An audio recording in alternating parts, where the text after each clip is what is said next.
नमस्कार, मैं हूं गरिमा सिंह राजपूत। टेक्निया न्यूज में आपका स्वागत करती हूं। वक्त हो चला है आज की 10 बड़ी खबरों का। 4 से 6 अप्रैल तक प्रधानमंत्री नरेंद्र मोदी श्रीलंका की 3 दिवसीय आधिकारिक यात्रा पर रहेंगे। इस दौरान वो श्रीलंका के राष्ट्रपति अनुरा दिसानायके के साथ द्विपक्षीय वार्ता में भाग लेंगे। बैठक में दोनों देशों के बीच रक्षा, ऊर्जा कनेक्टिविटी, डिजिटलाइजेशन, स्वास्थ्य और अन्य कई प्रमुख मुद्दों पर भी चर्चा होगी। इसके अलावा इस दौरे में पीएम मोदी श्रीलंका में सैमपुर सोलर प्रोजेक्ट की आधारशिला भी रखेंगे। राज्य की विधानसभा में नशा तस्करों को मृत्युदंड देने वाले विधेयक पर मुहर लग गई है। इस संबंध में हिमाचल प्रदेश संगठित अपराध निवारण एवं नियंत्रण अधिनियम 2025 को ध्वनिमत से पास कर दिया गया है। इसमें नशे के सौदागरों पर 10 लाख का जुर्माना लगाने के साथ न केवल आजीवन कारावास बल्कि मृत्युदंड देने का भी प्राविधान किया गया है। सुरक्षा मामलों की कैबिनेट समिति ने सेना और वायुसेना के लिए करीब 63,000 रुपए की लागत से 156 हल्के लड़ाकू हेलीकॉप्टर प्रचंड को खरीदने के सौदे की मंजूरी दे दी है। ये खरीदारी हिंदुस्तान एरोनॉटिक्स लिमिटेड से की जाएगी। HAL के लिए ये अब तक का सबसे बड़ा ऑर्डर होगा। इन हेलीकॉप्टरों का निर्माण बेंगलुरु और टुमकुर स्थित संयंत्रों में किया जाएगा। प्रचंड भारत का पहला स्वदेशी रूप से डिजाइन और विकसित किया गया लड़ाकू हेलीकॉप्टर है। रेलवे की टिकट खिड़की से लिया गया रिजर्वेशन टिकट ऑनलाइन भी कैंसिल किया जा सकता है, लेकिन इसका रिफंड टिकट काउंटर से ही मिल पाएगा। केंद्रीय मंत्री अश्विनी वैष्णव ने राज्यसभा में यह जानकारी दी है।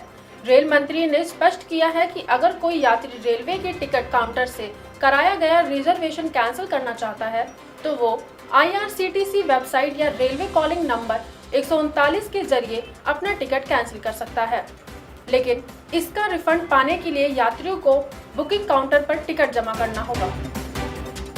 अभिभावकों को स्कूल से जोड़ने के लिए CBSE ने पेरेंटिंग कैलेंडर लॉन्च किया है। पेरेंटिंग कैलेंडर में स्कूलों को गाइड किया गया है कि स्कूलों का पेरेंट्स के साथ कैसा संवाद होना चाहिए और बच्चों के विकास में उनका क्या रोल है। कैलेंडर को स्कूलों में प्रिंसिपल और टीचर के साथ किए गए सर्वे के आधार पर बनाया गया है। बोर्ड ने कैलेंडर में ग्रेड वाइज सुझाव दिए हैं। NTA ने JEE मेंस 2025 सेशन 2 की परीक्षा के लिए एडमिट कार्ड जारी कर दिए हैं। 2, 3 और 4 अप्रैल को परीक्षा में शामिल होने वाले उम्मीदवार NTA की ऑफिशियल वेबसाइट से एडमिट कार्ड डाउनलोड कर सकते हैं। परीक्षा बैचलर इन इंजीनियरिंग और BTech के पेपर 1 के लिए 2 शिफ्टों में आयोजित की जाएगी। इसके अलावा पेपर 1 और पेपर 2 की अन्य परीक्षा 9 अप्रैल तक चलेंगी। 8 और 9 अप्रैल को परीक्षा सिंगल शिफ्ट में आयोजित की जाएगी। वित्त वर्ष 2024-25 में सोने में निवेश सबसे लाभदायक रहा है। पूरे साल में सोने ने 35% का रिटर्न दिया है। इसकी तुलना में शेयर बाजार का रिटर्न सिर्फ 5% के करीब रहा है। सोना अभी लगभग 92,000 रुपए प्रति 10 ग्राम के भाव पर चल रहा है। यह इसका नया उच्च स्तर है। पूरे वित्त वर्ष में सोने के मूल्य में करीब 24,000 रुपए की बढ़ोतरी हुई है। पिछले साल 1 अप्रैल को सोने का मूल्य करीब 68,000 रुपए प्रति 10 ग्राम था। खाने के बिल पर रेस्टोरेंट संचालक ग्राहकों से सर्विस चार्ज नहीं वसूल सकते। दिल्ली हाईकोर्ट ने अपने एक आदेश में इसे स्पष्ट कर दिया है। केंद्रीय उपभोक्ता संरक्षण प्राधिकरण यानी CCPA पहले ही इस संबंध में दिशा निर्देश दे चुका है। कोर्ट ने इस दिशा निर्देश की वैधता को चुनौती देने वाली एक याचिका को खारिज कर दिया है। यह याचिका रेस्टोरेंट संघों की तरफ से दाखिल की गई थी।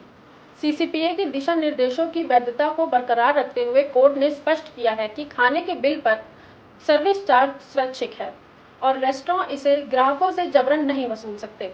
अदालत ने माना कि इस रेस्टोरेंट अभी मनमाने ढंग से ग्राहकों से सर्विस चार्ज वसूल कर रहे हैं।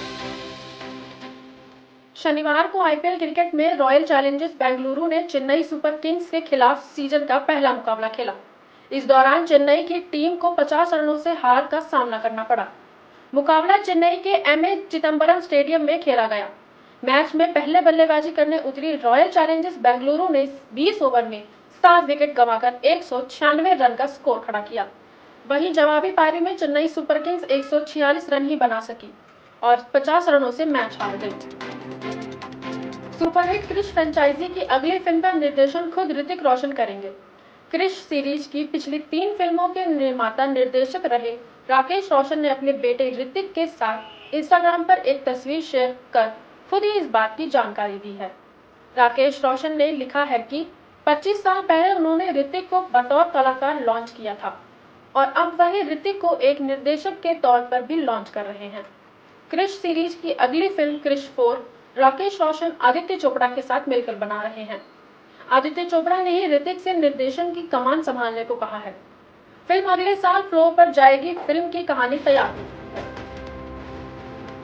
आज के लिए बस इतना ही। देखते रहे टेक्निकल न्यूज। चैनल को लाइक, शेयर एंड सब्सक्राइब करें।